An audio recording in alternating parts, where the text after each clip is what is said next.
Okay, I think we can start. So today we will continue with electromotive force and circuits. During the last lecture, we have seen current and resistance. And we have also seen resistivity versus temperature relation in metals, in semiconductors, also in superconductors. So today we will continue with electromotive force. So I would like to start from the basics. So here you see a wire, isolated conductor. So this is an open circuit, okay? It is not connected somewhere. So somehow we produce an electric field within that conductor in that direction. This is the electric field E1 produced from that direction to that direction. And due to the electric field, suddenly current is produced within the conductor, and here we have current density. So due to this electric field, positive charges are collected in that end and negative charges are collected in that end, okay? So after a very short time, so all positive charges are collected here, negative charges are collected here. So at the beginning, we have E1, but after a certain time, due to the positive charges and negative charges here, we have an opposite electric field, which is shown by E2. And after a certain time, E1 becomes E2 because more positive charges, more negative charges are collected on both ends. So then the E total within the conductor becomes 0 because E1 is equal to E2. So since total electric field is 0, then the current within the conductor is also 0 and the current density is 0, okay? So at the beginning, we have current due to the electric field, but this current disappears in a very short time. Then the finally current is 0. So I cannot keep the current within the conductor.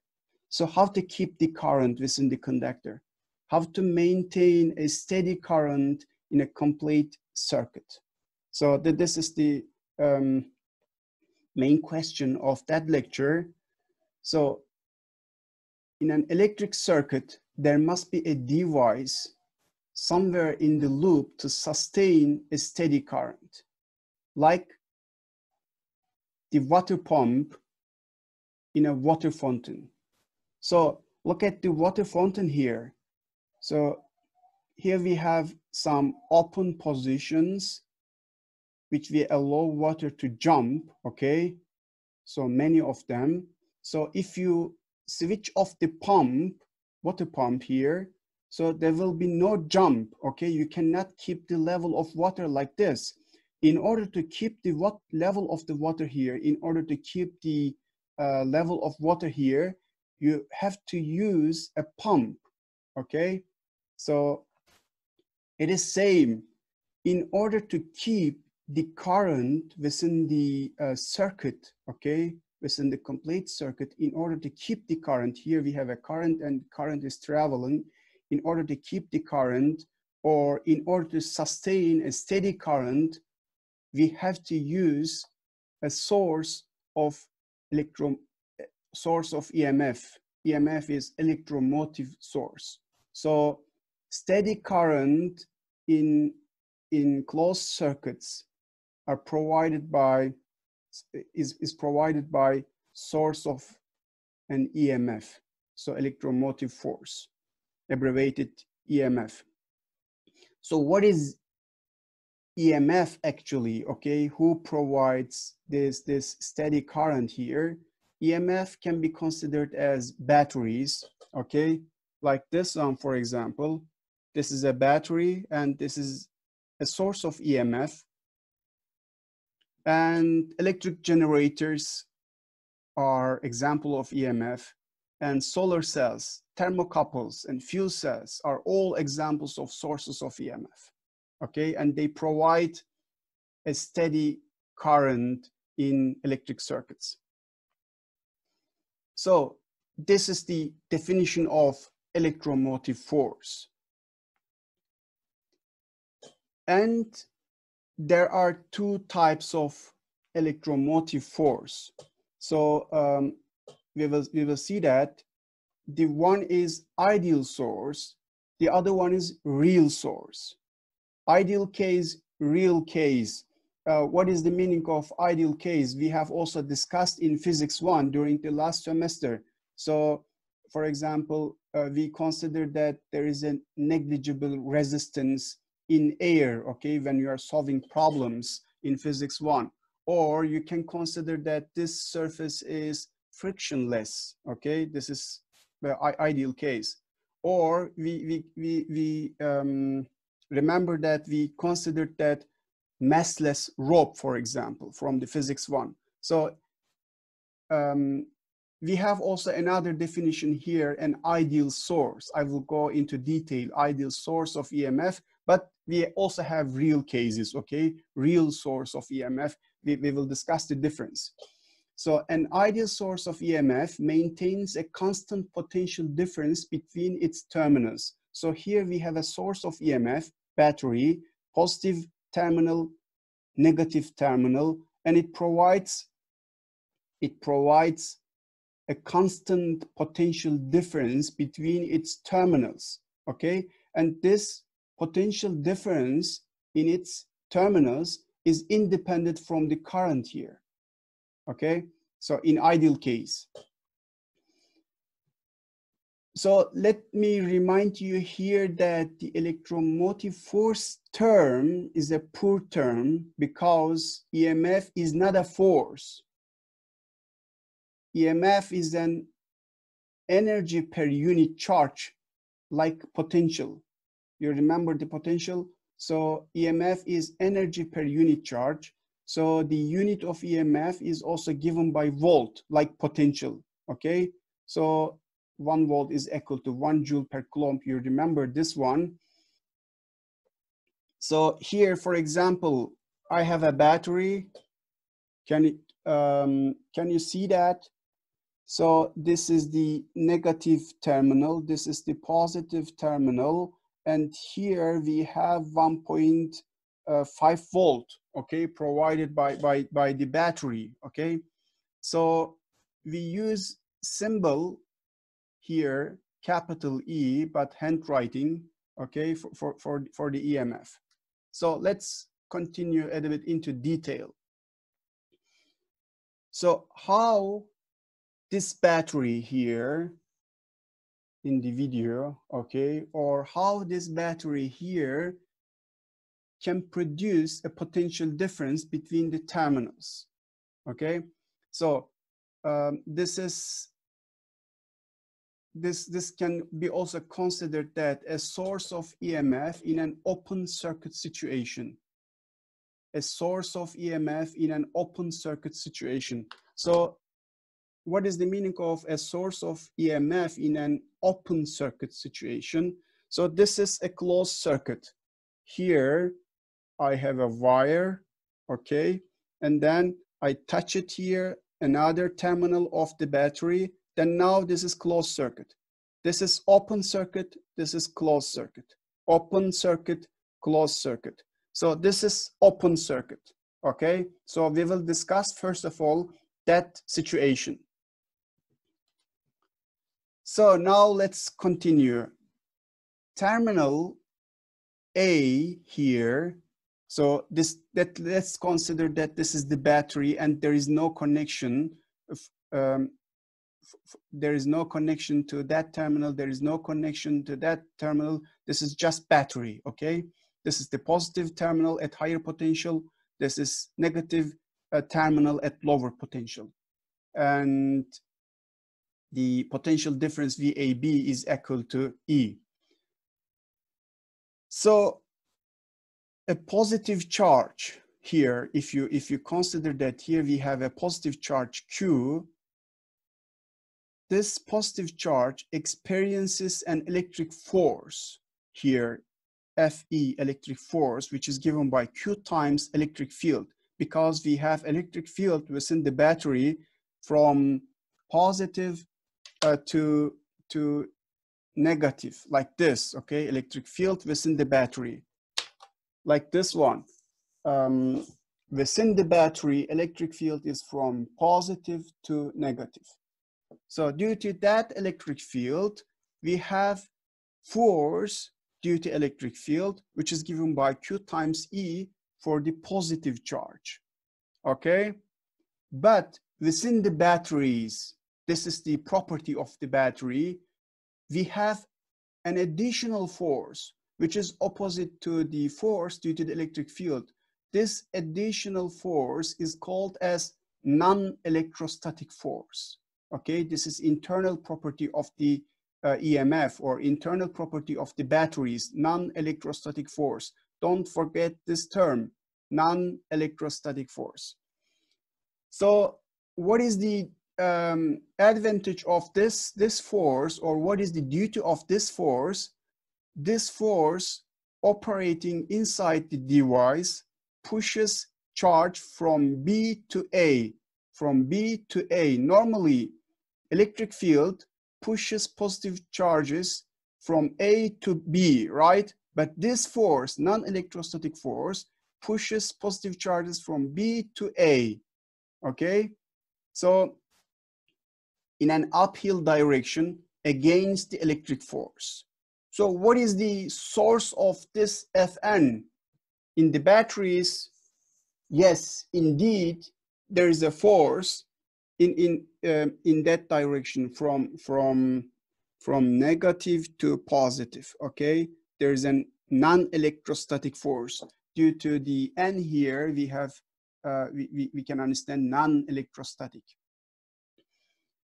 So now let's,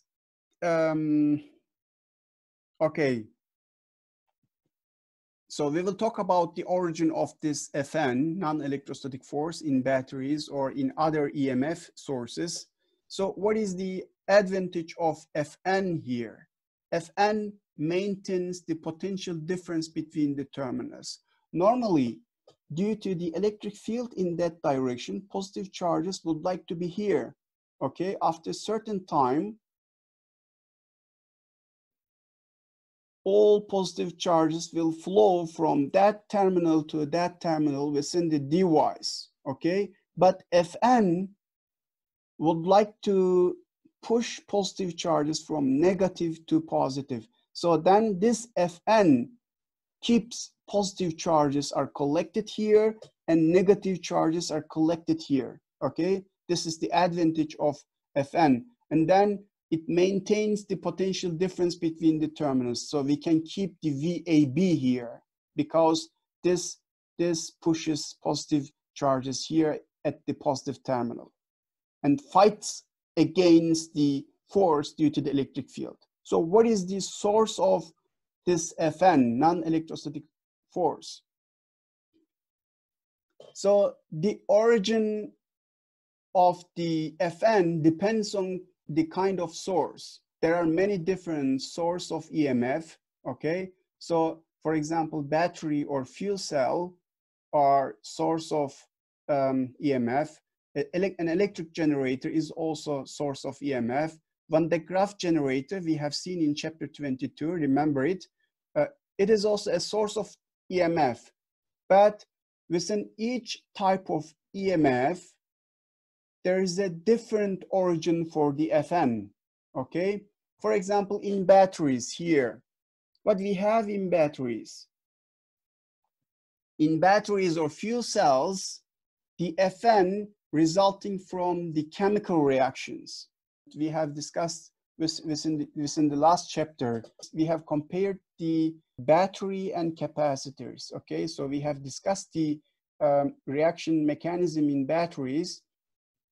So in batteries, Fn originates from chemical reactions, okay? So due to the internal property of the batteries, we have an additional force against the force due to the electric field. Do you have any question?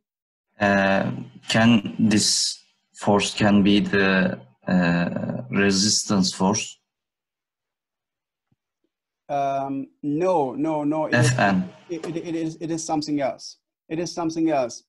Internal resistance of the EMF is something else. We will come to that point, okay? So, for example, in electric generators, it results from magnetic field forces on moving charges. In Van de Graaff generator, I have explained the detail. I have explained the details of that device in chapter 22. The origin of Fn is an actual mechanical force, is applied by a moving belt or wheel. You remember it was turning like this, okay? So I will not go into detail for this one. So in the EMF sources, we have two forces. One force due to the electric field from positive to negative, but we have an additional force, which is non-electrostatic force and tending to move charge from lower potential to higher potential. So, any question here? So I want to ask a question. Please. Why we are considering the positive charge? Why not the negative charge? The direction of the current is determined by the movement of the positive charges. Okay, so we have discussed this one during the last lecture. You can also consider negative charge, but here, in order to understand easily, to consider positive charge is much easier. Okay, so you can also consider negative charge. It doesn't matter. But I will continue with positive charge as it has been done in the book. So here, what happens during that moment? This Fn does a positive work on the charge. This positive work is given by Q times E here. This is E EMF and Q is the discharge, okay? So, but what about this one? This also provides an equal work on the charge, okay, which is given here. So then we can get that expression, Q times EMF is equal to Q times VAB. Here, AB is the potential difference between A and B points. So then we can get that expression, VAB is equal to EMF in case of ideal source of EMF. So as we have discussed in the previous transparencies, there are also real source of EMF, okay? But here we are talking about ideal source of EMF. So then VAB is equal to E. So now here we have just an EMF, and it is open circuit situation, okay? So what happens if I connect that EMF like this and then produce a complete circuit like this? Okay, here you can see that. This is the EMF and this is the external resistance, okay, wire, and we have a complete circuit. So when we have a complete circuit, there will be a current within the wire, okay, due to electric field produced from higher potential to the lower potential within the wire, right? So electric field within the battery is from positive to negative within the battery, don't forget, okay? But outside of the battery, in the external resistor, we have electric field from positive to negative. Is it okay? Any question here? Then there is a current flowing here from positive to negative. So the potential difference VAB between the terminals sets up an electric field within the wire here. This causes current to flow around the loop. So this wire has certain resistance R, and we have current I flowing in that wire, then we can write that expression. VAB is given by I times resistance of the wire. Okay, since in ideal EMF sources, VAB is equal to EMF, then I can write that expression. EMF of the battery is given by I times R in ideal source of EMF. Any question here in that part? Okay, then let me continue. Here we have an important explanation. I will go into detail later on, but here I would like to shortly touch that information. Again, we are talking about an ideal source and complete circuit, okay? So when a positive charge Q flows around the circuit, what happens? Let's consider that the positive charge here, that positive charge here at the beginning, it is located here, okay? Within the battery, the positive charge travels from B to A, okay? From B to A, it travels, and during that travel, it gains potential. This is lower potential, this is higher potential. And during that travel from lower potential to higher potential, this positive charge gains potential. And during that travel of positive charge, within the external resistance, the gained potential is lost, or it is dissipated, or it is spent, or it is wasted, okay? So don't forget this one. I will go into detail later on about this. So now let's talk about real EMF sources. This was ideal EMF source, and now we will talk about real EMF source. In real EMF sources, there is an internal resistance within the EMF. Here we have a battery again, or here we have a battery, okay? But this was ideal, and this is real EMF source. Like this one, this is also a real EMF source. In ideal EMF source, internal resistance of this guy is neglected. But in reality, EMF sources have internal resistance, which is given by R, okay? So then the terminal voltage between A and B, the terminal voltage between A and B is given by that expression, terminal voltage VAB, EMF of source minus I times R. This R is the internal resistance of the source. Here we have an additional resistance, which is given by R, okay?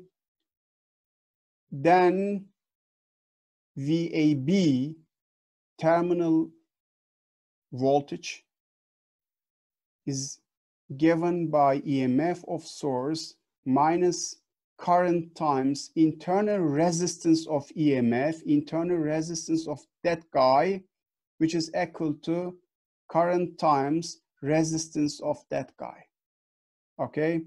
So this is very, very important. So what about the resistance of that wires? Here we have wires.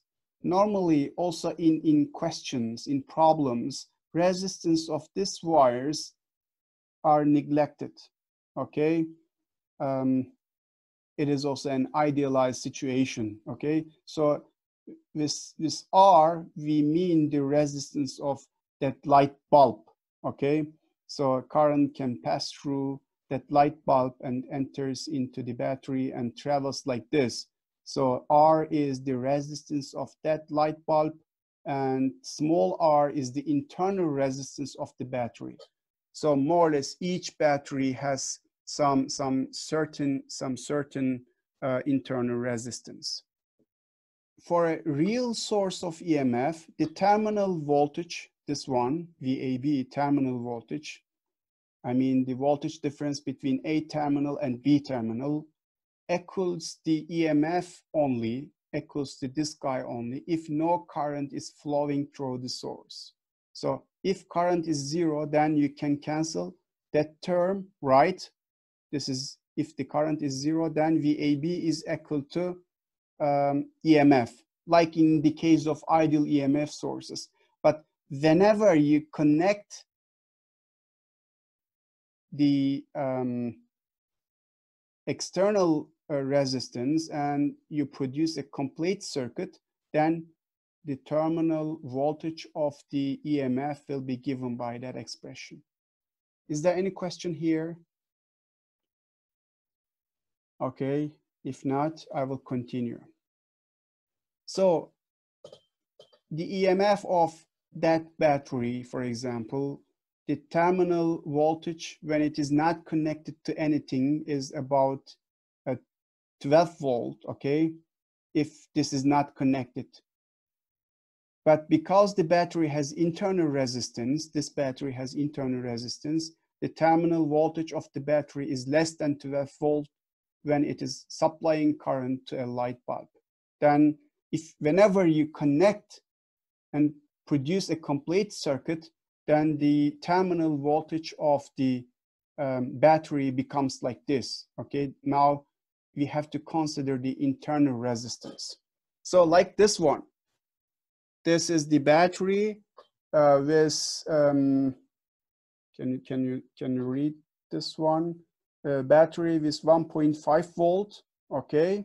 So now nothing is connected to that battery and the terminal voltage is 1.5 volt.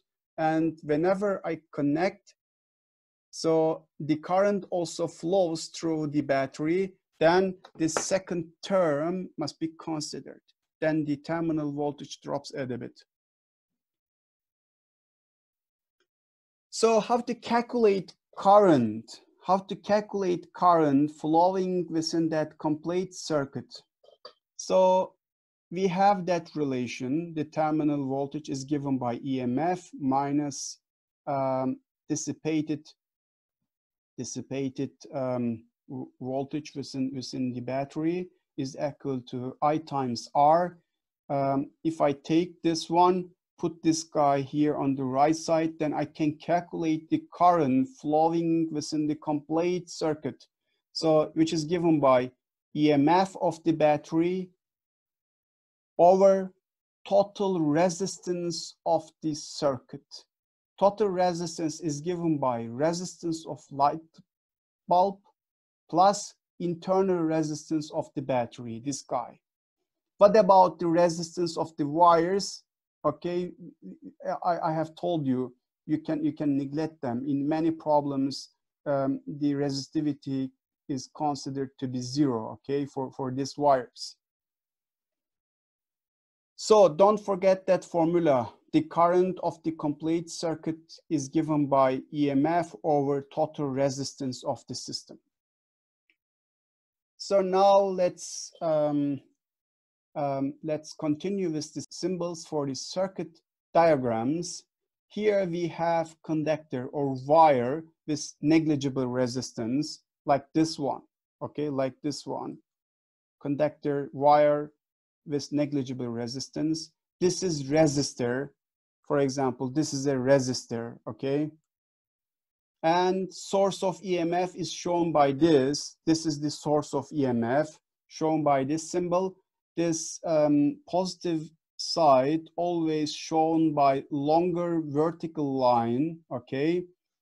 And this is ideal source of EMF. There is no internal resistance, but in real source of EMF, we have internal resistance. You can put internal resistance into the negative side or positive side, it doesn't matter. And we have voltmeter sign. the voltmeters measure the potential difference between the terminals, and we have ammeter sign. It measures current through that circuit, okay?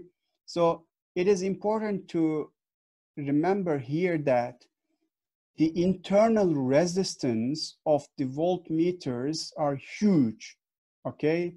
You can say indefinite, okay? Very high resistance. So no current can flow through these voltmeters. But in case of ammeters, the resistance is negligible, okay? Vice versa. The net change in potential around the circuit. So look at that one. Here we produce a voltage given by EMF, okay? And some part of it is dissipated within the EMF due to its internal resistance, and some part of it is dissipated within that resistor. So here we have a circuit. What we have here, this is this yellow one, complete yellow one is EMF. This is the EMF of the source, 12 volt, and this is the internal resistance of the EMF, 2 ohm. And let's consider that here we have a resistor, light bulb, okay? It has 4 ohm, and we have 2 amp within that circuit. So look at the current direction from positive to negative, okay? Within the EMF from negative to positive, okay? Due to the non-electrostatic force property of the EMF sources. So now remember that formula. Let me write here. Remember that formula. VAB is equal to E minus I times R is equal to I times R, right? If you take this guy to the left side, okay, then you can get that expression.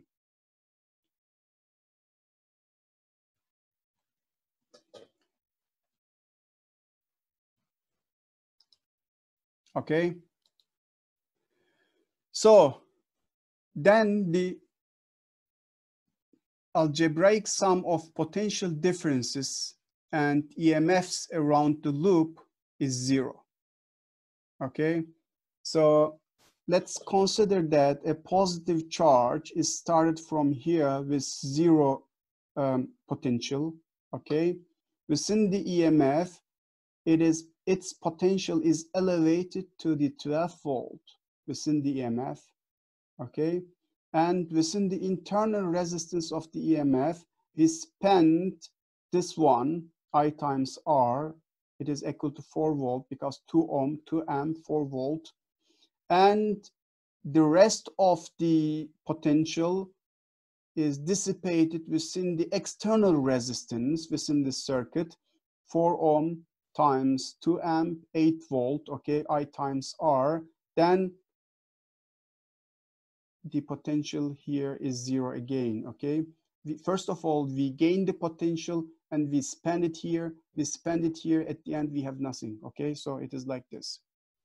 I would like to show you a bio application of EMF sources.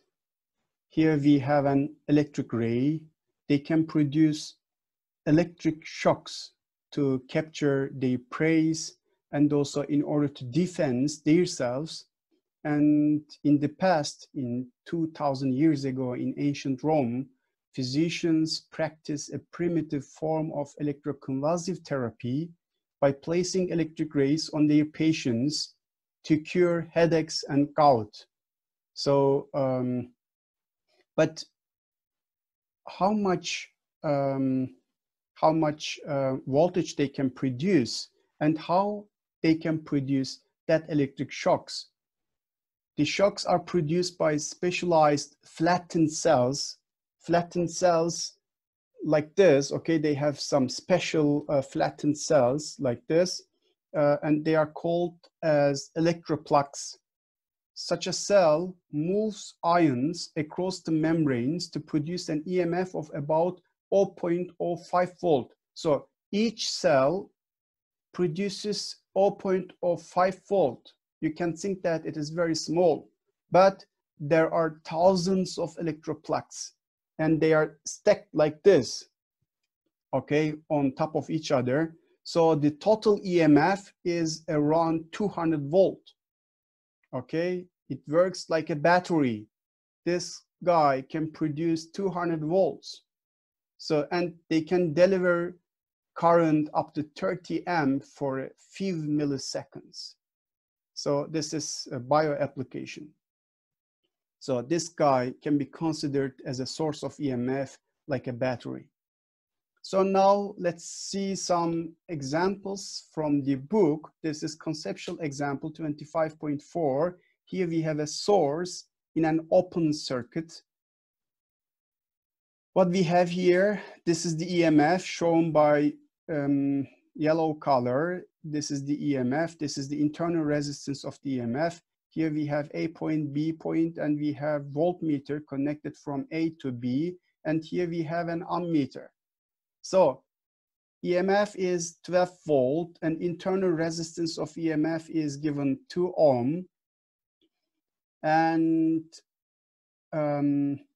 here we have comparison, just information. The internal resistance of a commercial 12 volt lead storage battery is only a few thousandths of an ohm. Very, very small compared to that one, okay? So the wires to the left of A and to the right of ammeter are not connected to anything. So this is an open circuit, okay? There is no connection between two ends. So for this reason, this is open circuit, open circuit. So determine the respective readings VAB. So the question asks us, what is VAB? What is the voltage? And what is the current? And what is the ammeter reads? So the voltmeter is an idealized voltmeter. The ammeter is an idealized ammeter. I have discussed these things. Since there is no current is flowing within the open circuit, what you can think that the current is zero. Ammeter will see zero current. And because there is no current through the battery, no current will pass through, there is no potential difference across its internal resistance. The VAB will be equal to the EMF of the battery, okay? Which we have done this one in the previous transparencies. Let me write you here. Remember that expression, VAB is equal to EMF minus I times internal resistance, okay? This is equal to I times R. Here, I is 0, okay, because there is no current here. This is open circuit. Since this is 0, this one is also 0. So there is no dissipation due to the internal resistance of the battery. Then VAB here, voltmeter, will read just this one, 12 volt. Okay, we have already discussed this one in the previous transparencies.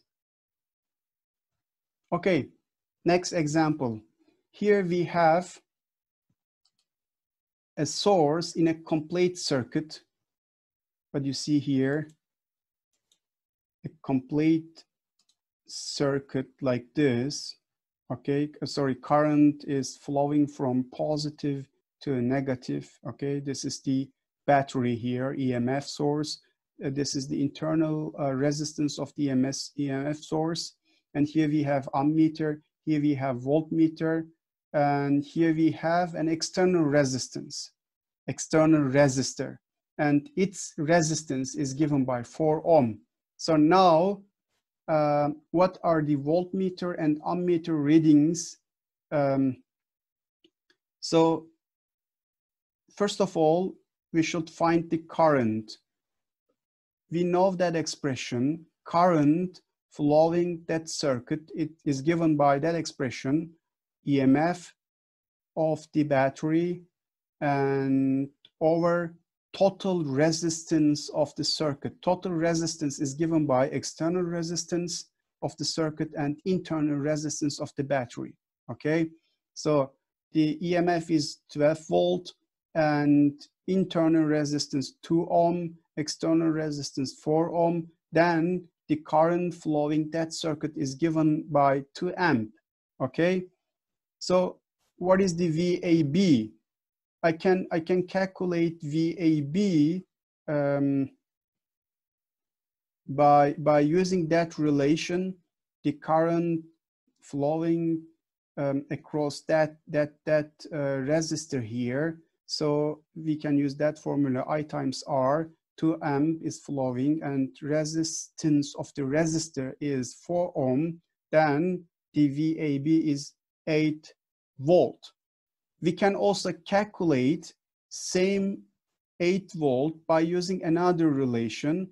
So here, look at that one, VAB between A and B terminals of the battery is given by EMF 12 volt, and now we have 2 amp current passing through battery also, and this battery has internal resistance given by 2 ohm, then we have same 8 volt. So here we have information, usually I like them, with this current flowing through the source, the terminal voltage is less than EMF. So terminal voltage of EMF is 12 volt. But what we read here, 8 volt, 12 volt, 8 volt. But why some part of the voltage has been dissipated due to the internal resistance of the battery? If it is an ideal EMF, ideal battery without any internal resistance, this VAB must be 12 volt. So now let's continue how to use voltmeters and ammeters. This is also a conceptual example from the book. What are the readings of the ideal voltmeter and ammeter in the situation here and also here? What you see here that here we have ammeter, here we have voltmeter. Now we have changed the position of the voltmeter here and position of the ammeter here. And in the B, same with this one, but we have changed the position of the voltmeter. The voltmeter now measures the potential difference between points A prime and B prime here, okay? So this is the same situation for this case, and we will find same result, 8 volt for this one. And the current here also will be same. But what about this one? Look at this one. Here we have voltmeter connected here. So in an ideal voltmeter, their resistance is infinite or infinitely large. So there can be no current here flowing.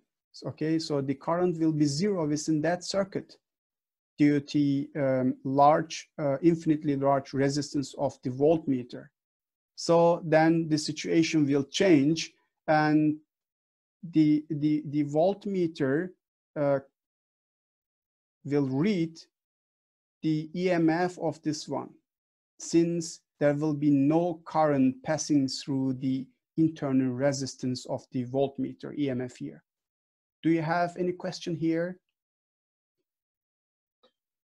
Any question? Okay, so again, I would like to remind you that ammeters has very low resistivity. If you are talking about an ideal ammeter, no resistance, okay? So if you are talking about ideal voltmeter, it means that they have infinitely large resistance and current cannot pass through these voltmeters. So now let's talk about a source with a short circuit. So what is short circuit? The short circuit means this one. We have removed the resistance here. Here we have resistance at the beginning, okay? So now we have removed the resistance. We have just a wire, but we consider that the resistance of the wire is 0. Okay, this is again an idealized situation. So what we will see in VAB, okay, so what is the potential difference between A and B in that case, and what is the current within this circuit? Will there be any current? Yes, there will be a current within the circuit because we have a complete circuit and there is no resistance in the circuit. So, but what about the potential difference between A and B? If you calculate potential difference by considering that one, so the resistance is here, 0. If you use that formula, I times R, R is 0, then VAB will be 0, okay? The voltmeter will see 0 voltage, but there is a current in the circuit, okay, from positive to negative, and VAB is given by EMF minus I times internal resistance of the EMF, and it is equal to 0. So we have already calculated. So from that expression, current is given by EMF over its resistance, then the current is 6 amp.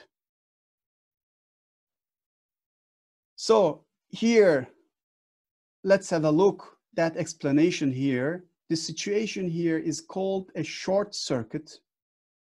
The external circuit resistance is 0 because terminals of the battery are connected directly to each other, like this one. This is open circuit. This is closed circuit now, but we consider that the resistance of this wire is 0, okay? And there is no light bulb or other resistors connected to the circuit. The short circuit currently is equal to the EMF divided by the internal resistance. Okay, this is the current of the short circuit. Don't forget this one. The current flowing within the short circuit is given by that expression. Short circuits can be dangerous. An automobile battery or a household power line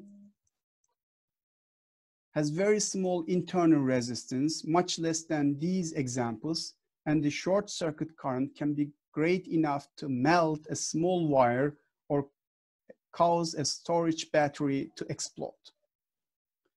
So I like this type of informations. So let me continue with energy and power in electric circuits. So how to transfer energy from battery to the resistor, how to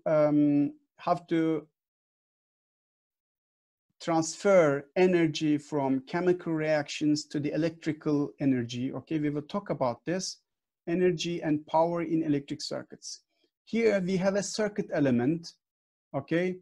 This can be a battery, circuit element, this can be a battery, this can be a wire, okay? Or this can be a resistor, just a circuit element, okay? And a current flows from A to B within that circuit element. And the potential difference in between is given by VAB, VA minus VB, okay? As an amount of charge Q passes through the circuit element, here, let's consider it here we have a Q charge and it is passing through that circuit element. There is a change in potential energy equal to Q VAB. Do you remember that formula, potential energy? We have seen it in chapter 23, okay? Don't forget this, or just I would like to remind you. So what is the potential energy here? Let me write down here. Potential energy here is given by Q times VA, okay? Potential energy of the charge passing through that circuit element. And the potential energy of the charge will be like this, okay? So the change in the potential energy is given by VA minus VB. This is the change in the potential energy, and it is equal to Q times VAB. I think it is clear. So this is the potential. So potential changes from A, potential energy changes from A to B point. So now another question rises. Potential energy increases or decreases? It depends on the higher potentials, lower potentials of the positions. Now we have two situations. One is the red one, the other one is the blue one here described. If the potential at A is higher than B, here we have higher potential, here we have lower potential. Then the QVAB represents energy transferred into the circuit element. What do you expect here? Let me draw it here. So here we have QVA potential energy, and here we have QVB potential energy. Since the potential at A is higher than B, then the potential energy here will be higher than here, right? But what do you see that when the charge flows from A to B, its potential energy goes down, okay? We lose some potential energy. This situation occurs in the coils of a toaster or electric oven, in which electric energy is converted to thermal energy. Okay, we spent the electric potential energy here within the circuit element. This is the first situation. So now let's have a look into the second situation. If potential A is lower than at B, so QVA potential energy is lower than QVB. So now we have higher potential here, lower potential here. This looks like a battery, okay? Current is flowing from lower potential to higher potential within the battery. So, but do you see that? Here we have at the beginning lower potential energy. Here we have higher potential energy. So at the end, we have gained some potential energy, okay? So we have now energy to spend, okay? Then there is a net transfer of energy out of the circuit element. So we will have energy here, more energy here to spend somewhere. This element acts as a source at that condition, like an EMF source. This is the usual situation for a battery, which converts chemical energy into electrical energy and delivers it to the external circuit elements. Do you have any question in that part of my lecture?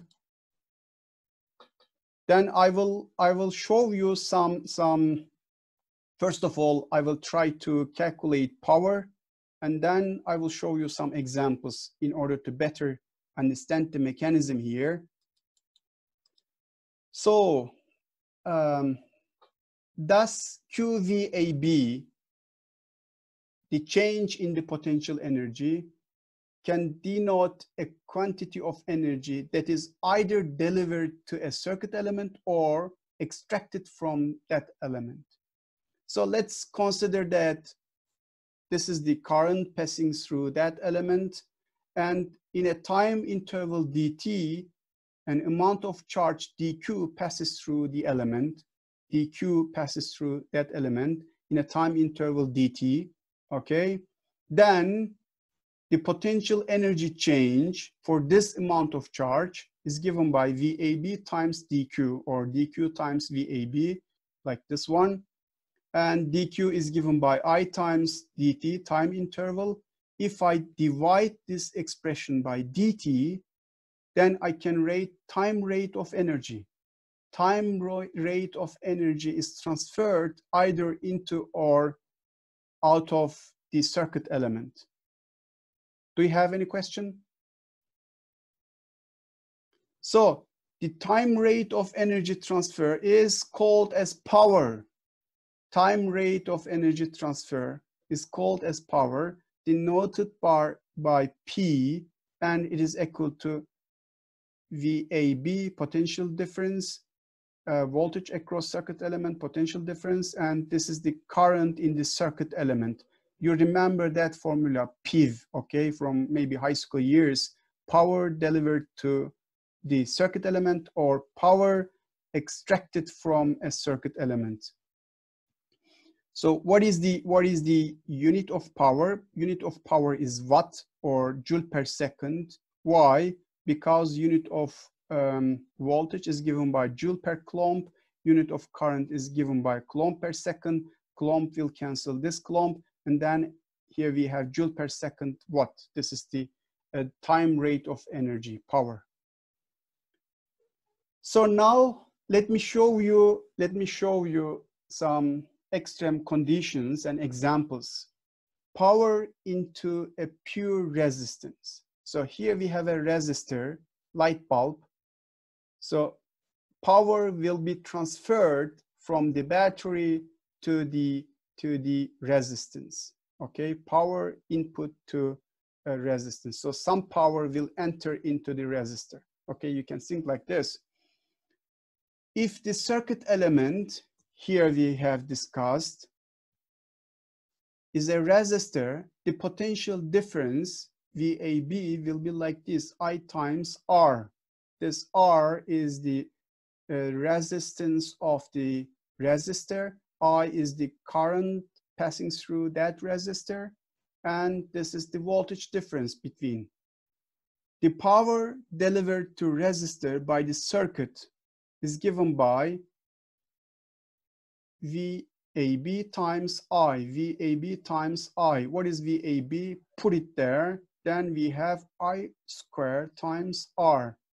Or if you take I here, VAB over R, put it there, and then we will get VAB square over R. Okay? So this power is delivered to the resistor. So what happens, this energy, what happens, this power?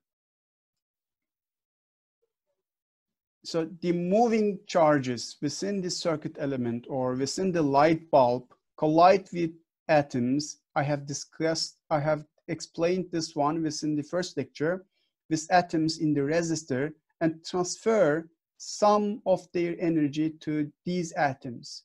They increase the internal energy of the material. Either the temperature of the resistor increases or there is a flow of heat out of it, or both. So just consider light bulb, okay? If you transfer power or energy from the battery to the light bulb, it will produce a light. In addition, it will be hot, okay? Due to its resistance, it will be hot. So the power given by that battery to that resistor is converted to the light and temperature, okay? So we say that energy is dissipated. So energy produced by battery or given by battery to the resistor is dissipated, wasted in the resistor at the rate of this one, okay? Any question here in that point? So now another different situation. Power output of a source. Here we have a battery. Okay, let's consider that battery of a car, and this is the headlight of the car. Okay, so what is the power output of the battery? Here you can see the circuit like this. This is the battery EMF source with internal resistance R. This is the external circuit, external resistance, okay? This is the schematic picture of that picture. This is the battery, this is the resistor. So upper rectangle presents a source with EMF and internal resistance R connected by ideal wires. What is the meaning of ideal wires? These wires has no have no resistance, okay, to an external circuit presented by the lower box here. So potential here in A point is higher than the B point, then the current is flowing like this across the external resistor here like this, okay? So the power is given by VAB times I. What is VAB? VAB of that a real EMF. It is not ideal EMF, it is real EMF. In real EMF, we have internal resistance. Then the VAB of the EMF is given by EMF minus I times R, internal resistance of the EMF. And then put that VAB here, then the power, output power of the source is given by that expression, EMF times current minus I squared times internal resistance. So EMF source here converts non-electrical energy to the electrical energy, okay? Here we have a chemical energy within the battery here. For example, chemical energy is converted to the electrical energy at a rate of this one, but some part of this energy is dissipated within the battery due to its internal resistance with a rate of I square R. Any question here? Then let me show you one more example. So how to fill the battery of the car? Here we have battery of the car, and it will provide power for the other external resistors of the car. But how to fill the battery? In order to fill the battery, you need a larger EMF. Okay, this is an alternator of the car, which have larger EMF than the EMF of the battery. So then what happens? Within the EMF of the alternator, the current goes from negative to positive within the EMF. Don't forget this. And then the current direction is like this, okay? So you collect positive charges here and negative charges here within the battery, and you fill the battery. So let's have a look. When the two sources are connected in a simple loop circuit, the two sources, two EMF sources, okay? Both of them are EMF sources. I have told you at the beginning of my lecture today, there are many kinds of EMF sources, battery, alternator, Van de Graaff generator, okay, many kinds of EMF sources. Here we combined or connected two EMF sources in a simple loop circuit, okay? The source with the larger EMF delivers energy to the other source. This one provides energy to that EMF source with smaller EMF. So since the current in the circuit is then opposite to the previous case, look at this one. Here, the current is flowing within the battery like this, okay? But here, within the battery, current is opposite. Then VAB of the battery is like this, EMF plus I times R. So then the power, put the VAB here, you can calculate power. So this alternator produces power, and this power is used to fill the battery, okay, to fill the battery, and also to fight against the internal resistance of the battery. This power is spent. So the charger supplies electrical energy to this battery. Part of it is converted to chemical energy to fill the battery, and the rest of the energy is dissipated or wasted in the battery's internal resistance, warming the battery and causing a heat flow out of it. So now let's continue. Here we will analyze power input and power output in a complete circuit. So here we have an EMF source. Let me choose a pointer here. Okay, EMF source. It has EMF of 12 volt and it has internal resistance of 2 ohm. And here we have an external resistance in the circuit, which is given by 4 ohm. And here we have current from positive to negative within the complete circuit. The current is given by 2 amp, okay? And the voltage between A and B terminals is given by 8 volt. So this is coming from the example 25.5. So now, what is the question? Find the rates of energy conversion and energy dissipation in the battery. So how much energy energy produced, let's say, within the battery, and how much of the energy is spent within the battery due to its internal resistance, and find the rate of energy dissipation here, wasted rate of energy within the resistor. So we have that expression for the net electrical power output of the battery, right?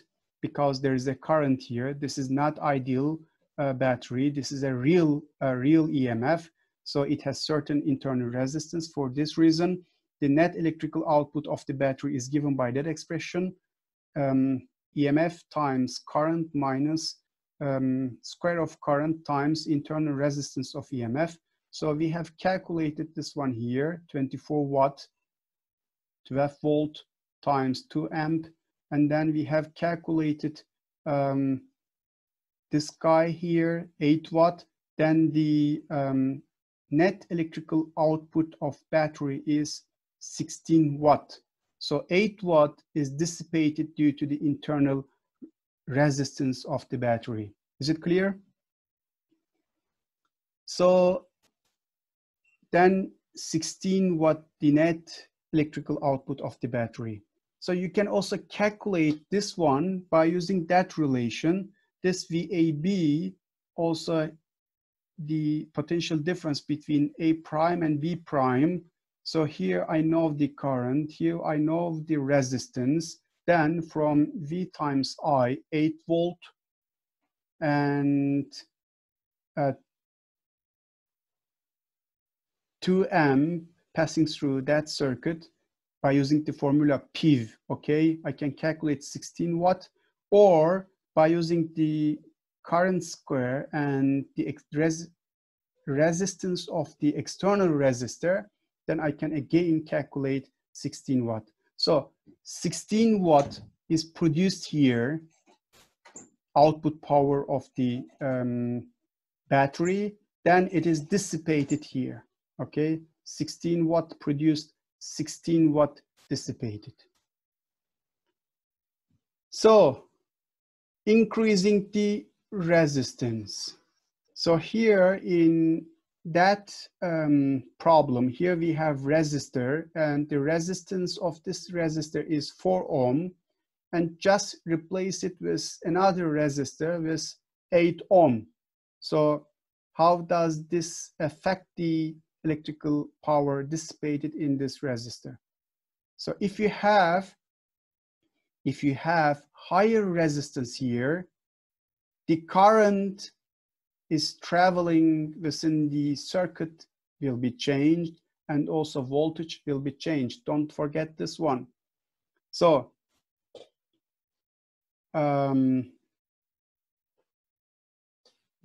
the net current passing through the current passing through the circuit is given by EMF 12 volt and external resistance 8 ohm. Now we have new one with 8 ohm and internal resistance 2 ohm, 8 ohm, 2 ohm, and then we have new current 1.2 amp.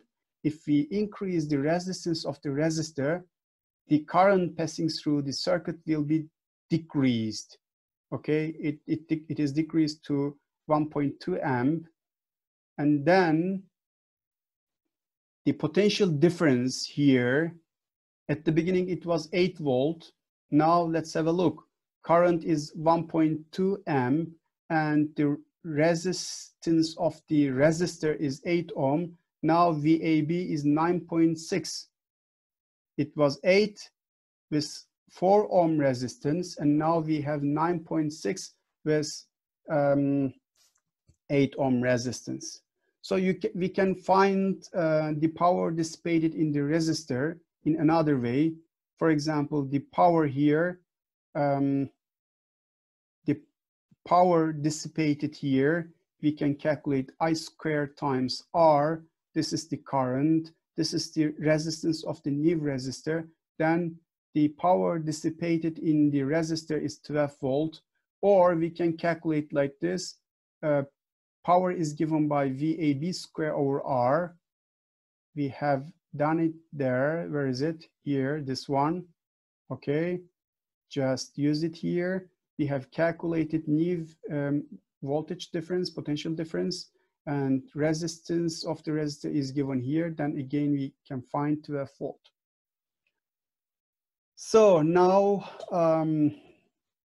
what is the power in a short circuit? Remember the previous example, which we have seen in 25.7. Here we have no resistance in the circuit. This is short circuit, okay? So again, here we have EMF of 12 volt and it has internal resistance of 2 ohm. And there is no resistance. So it is perfect conductor, okay? The resistance is 0. So now the question, what is the rates of energy conversion and energy dissipation in the battery and the net power output of the battery? So how much power produced by the battery, how much of this is dissipated and wasted due to its internal resistance, and what is the output power of the battery? This is the question. So here we have 6 amp current passing through that circuit. We have calculated in the previous example, okay? And the rate of energy conversion in the battery here due to EMF is given by that expression. 12 volt times 6 amp is passing through. Then the energy conversion from chemical to electrical is 72 watt, okay? But the energy is dissipated, wasted due to its internal resistance. Let's calculate it. It is given by I squared times internal resistance of the battery. I is 6 amp and this is 2 ohm, this one. So result is 72 volt. So 72 watt, sorry, okay?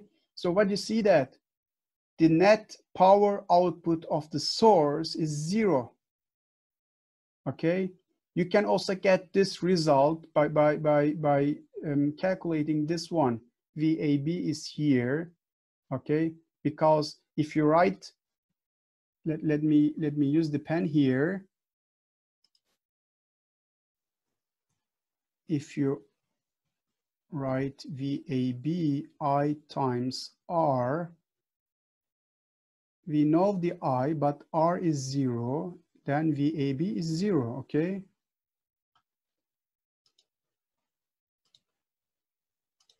So since VAB is 0, if you try to calculate power output of this guy, by using that relation, this is 0, then it will be 0. Okay, so we got that conclusion also here. So you can calculate it. You can calculate this result by using two ways. Any question here? So Hocam voltmetrenin bataryanın voltunu ölçmesi gerekmiyor mu? Let me explain again. This voltmeter measures the potential difference between A and B. Okay, this EMF produces some power, and a equal amount of the power is dissipated within the internal resistance of the battery. So this is, let's come to your question. If you measure the potential difference VAB of that battery without circuit, okay, this is now open circuit, you will get the EMF of the battery. VAB will give you this EMF of the battery. But whenever here you produce a circuit like this,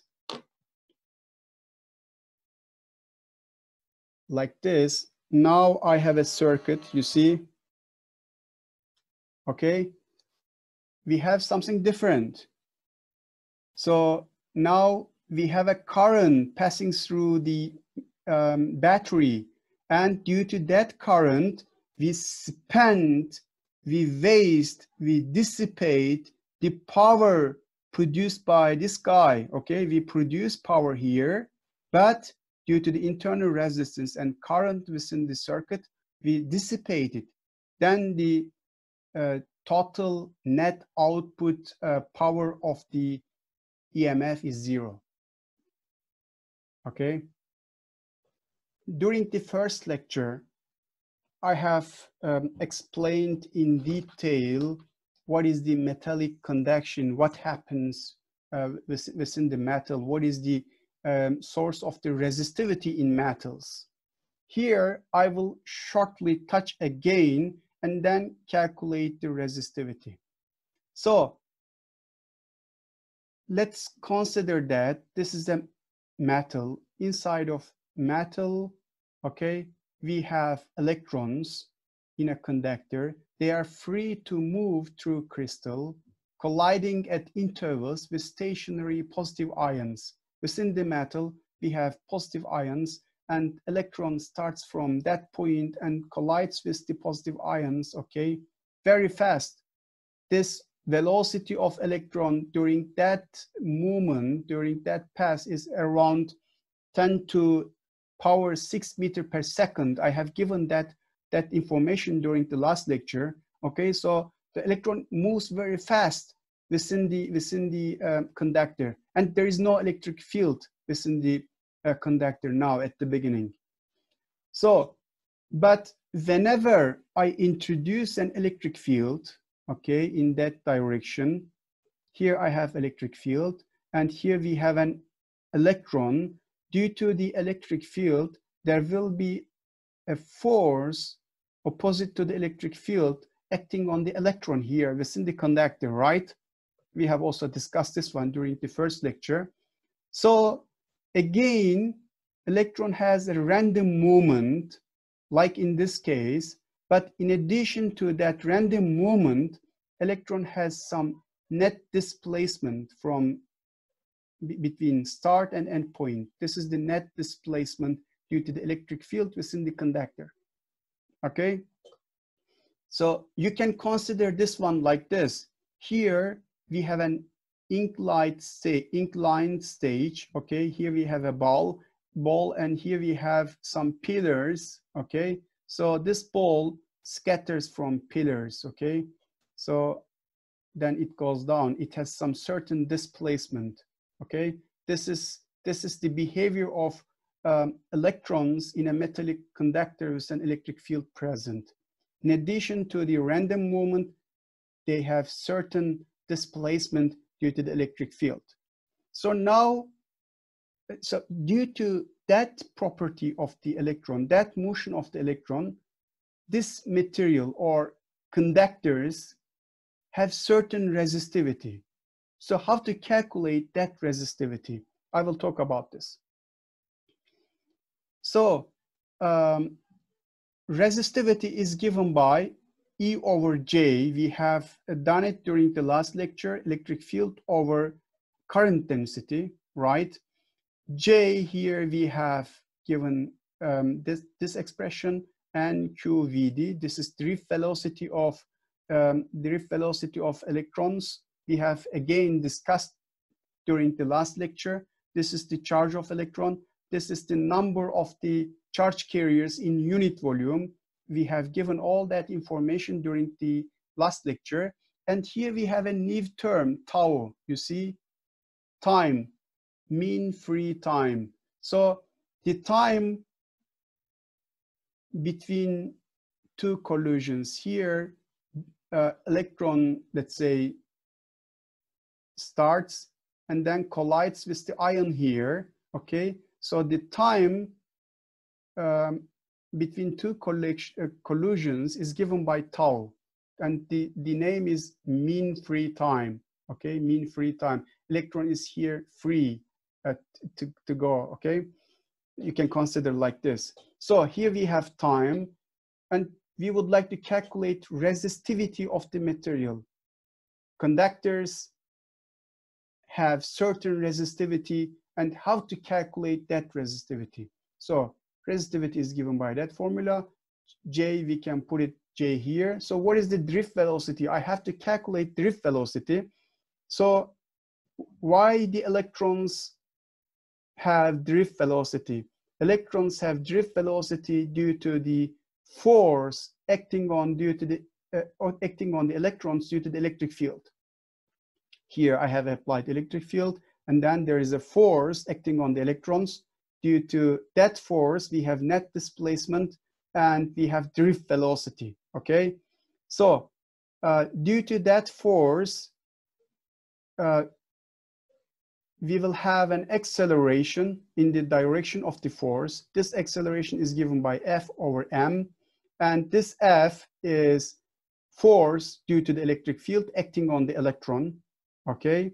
Then the final velocity of the electron is the initial velocity plus acceleration times time between two collisions, mean free time, okay? So from that position to that position, electron gains some acceleration and also velocity, okay? So let's consider that at the beginning velocity was 0 here. And then here we have final velocity, average velocity, which is given drift velocity. So if you take this one is 0, then the final velocity or drift velocity will be given by A times tau. Put A here, then average velocity is given by that expression, A times tau. A is given by QE over m, and then this is the drift velocity, same expression, okay? So here within the current density, take this drift velocity, put it there. Here we have Q, here we have Q square, here we have N, and here we have M, put it there. So we have that expression. So what was our aim? We would like to calculate the resistivity of the metals. So then remember that relation. J is equal to E over R rho. So if you put that expression here, then E will cancel that E, then rho will be found like this. The resistivity of a metal conductor is given by electron mass over number of free electrons per unit volume, magnitude of electron charge, and square of it, and average time between collisions. Time between collisions, okay? This is tau. So then we have calculated resistivity of the metal. So what it tells us, this expression can also explain the temperature dependence of the resistivity in metals and also in semiconductors. During the first lecture on Tuesday, I have given you temperature versus resistivity curves for the metals and also for the semiconductors. And we have seen that the resistivity goes up with increasing temperature. And for the semiconductors, resistivity goes down with increasing temperature. So this expression here can explain both of them. Let me explain it. So what happens in metals? I increase the temperature, and then we increase the vibrations of the ions within the metal. If we increase the temperature, then the average time between the collisions decreases. Okay, so average time between the collisions decreases. The mean free time becomes smaller. Tau becomes smaller if you heat the metal. So since we have here smaller tau, then we have high resistivity. Smaller tau, decreased mean free time, increased resistivity. Then resistivity is increases at high temperatures. Temperature is increased, then the average time is decreased, then resistivity is increased in metals. What happens in semiconductors? In semiconductors, number of free electrons or number of charge carriers, semiconductors, we have also discussed this one. There are two types of charge carriers, negatively charged electrons and positively charged holes, okay? So number of charge carriers with increasing temperature, we get more charge carriers, okay? If you increase the temperature of the semiconductor, you get more charge carriers, then this is increasing. If this increases, this is decreased, okay? So rho decreases with temperature in semiconductors. So this formula explains both the temperature dependent behavior of metals and semiconductors. Do you have any question? Okay, let me show you one more example, and then let me finish this session today. So what is the mean free time in copper? Copper is a metal and conductor. Okay, we will calculate the mean free time tau.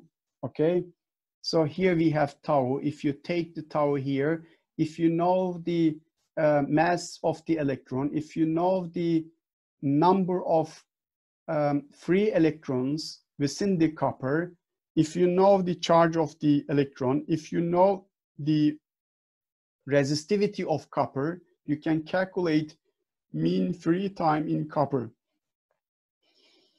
So put the mass of electron here and number of free electrons in copper and electron charge here, then the resistivity of copper here. What you see here, resistivity of copper, I have also discussed all these things during the first lecture, but I would like to remind you that 10 to minus 8 ohm meter, it is very small, okay? Because it is conductor. Resistivity is smaller. If you go to insulators or semiconductors, this goes 10 to power 10 or 10 to power 14, plus 14, okay? In semiconductors, in insulators, they have much higher resistivities. So this mean free time is 10 to minus 14 seconds in copper. Mean free time 10 to minus 14 seconds. So what is the meaning of that? Each electron within the copper, let's consider that this is copper and this is electron within the copper, and it makes collisions, okay? And you can calculate or estimate number of the collisions. 1 over tau gives us the number of collisions per second, 10 to 13 collisions per second, okay? So 10 to power 13 collisions per second within the copper. So with that example, I finished my lecture today. So if you have any question, I would try to answer. Any question?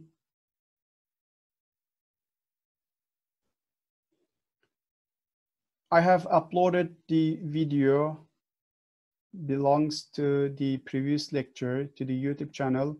You can watch it from there. And please try to solve the problems end of that chapter. So it is very important to completely understand the topic. Okay, see you then.